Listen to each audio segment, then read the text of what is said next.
So this is my tried and true shoulder sequence. You're gonna grab on, resistance band should be attached to the rig at about your shoulder height.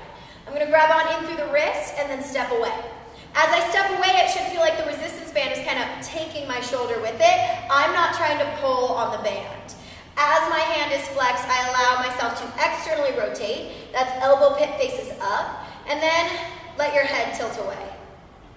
As your head tilts away, this is called an ulnar nerve floss. So it is opening up that nerve tunnel from the base of your occipital lobe all the way in through the trap, in through the elbow, and out the wrist. So if it's a pretty overwhelming sensation, that means you're doing it right. You'll hang out right in through here, allow your chin to kind of tilt to the side, relieve a little bit of stress in through the trap, across the anterior delt.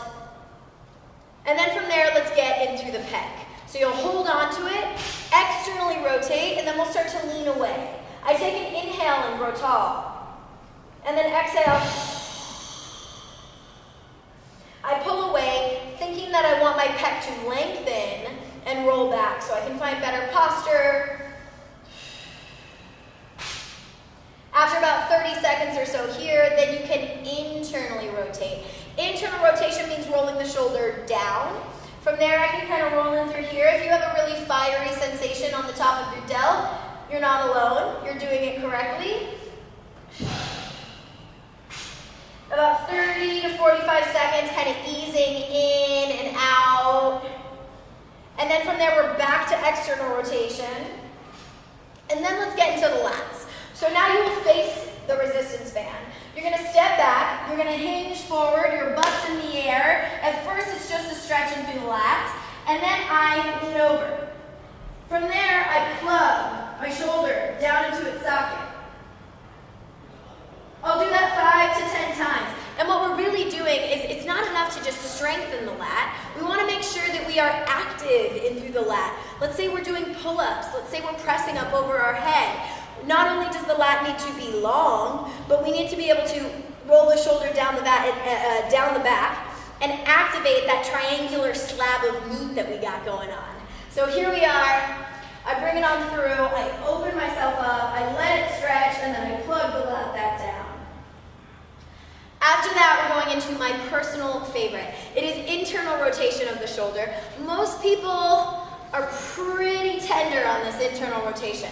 You think about it like a banded Nelson, or like you're getting handcuffed, really. So you're right in through here. I internally rotate it, and then from there, I want to externally rotate it. I want to roll my shoulder up and back and down, and try to get some laxity in that glenohumeral joint. And we call it a sliding surface rule. If musculature is tight, if it's having trouble sliding muscles over the joints or muscles over other muscles, we want to go in there and we want to see if we can't kind of clear that up so it has an easier time sliding. As I externally rotate, I can pull my elbow back in space and do that a few times. This will be excellent if you feel like your delts are on fire, if you have a little bit of bicep tendonitis. Right in through here. And then after that, we're going to lower the band. You want it to be at about your hip height, maybe your belly button. And then from there, my elbow is in close to my face. As my elbow is in close to my face, I can allow my head to tilt over to the left, firing up a sensation right in through your traps. You can grab on, you can reach over, get a little bit more length in through the lat. And then what I like to do is I like to associate this with an upright torso. So take an inhale. And on your exhale, pull your belly in, squeeze your butt, get super tight, so that way we can create a braced position while we're up and overhead.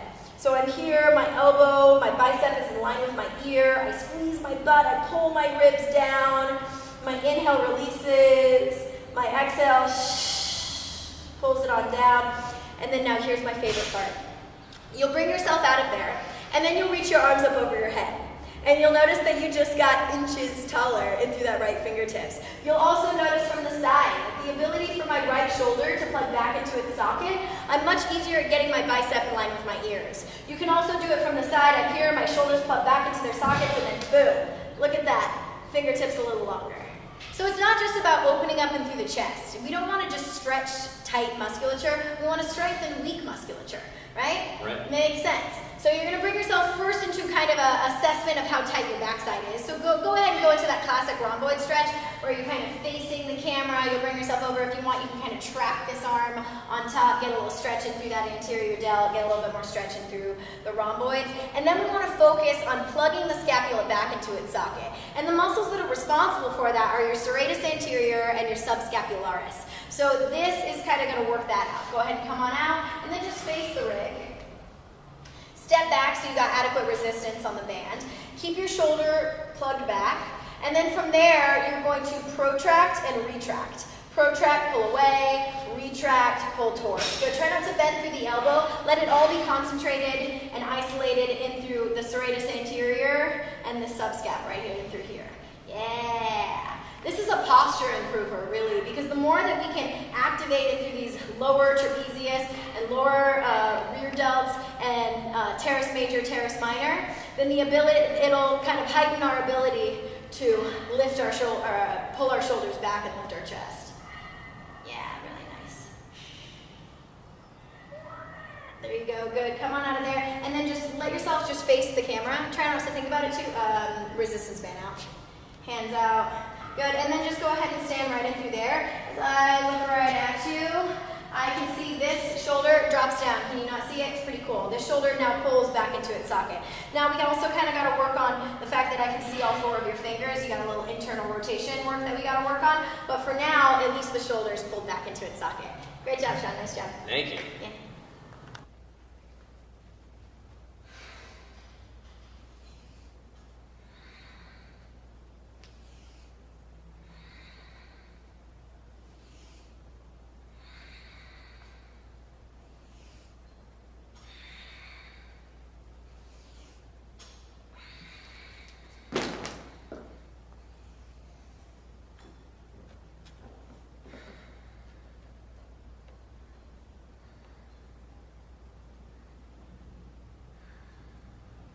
The first thing you do is grab onto a band, and it should be directly in through your groin. So off to the side, right up next to your thigh. From there, just get down into a lateral lunge. That alone is going to start to open up in through the groin. And then from there, you'll come down and you'll bring the knee down. As the knee comes down, I try to internally rotate it, and I bring it in and out of hip flexion. So I take my hip back, I bring my hip forward, and I really am just trying to create more space for my femur. That's my leg bone. I want my femur to kind of free up in through the hip socket as much as I can. From there, you're going to work on external rotation. All you do is bring yourself forward and back, right in through here. I'm almost kind of like in a yogi wing dragon pose. I want it to be in through my thigh, and then from there I feel this corkscrew of the leg out.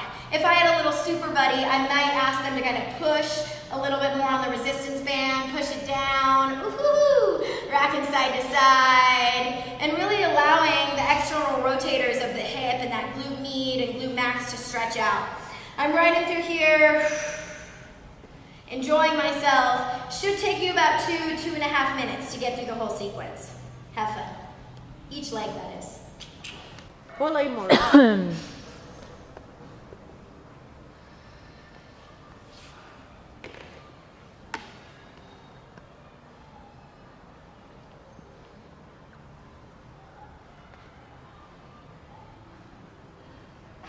After I paid my rent yesterday, it's this place next to Arden, so I went and got a chair massage, and I was like, oh, I feel so much better. I love the lady. The lady's the best. She gets like the deepest. Oh my god.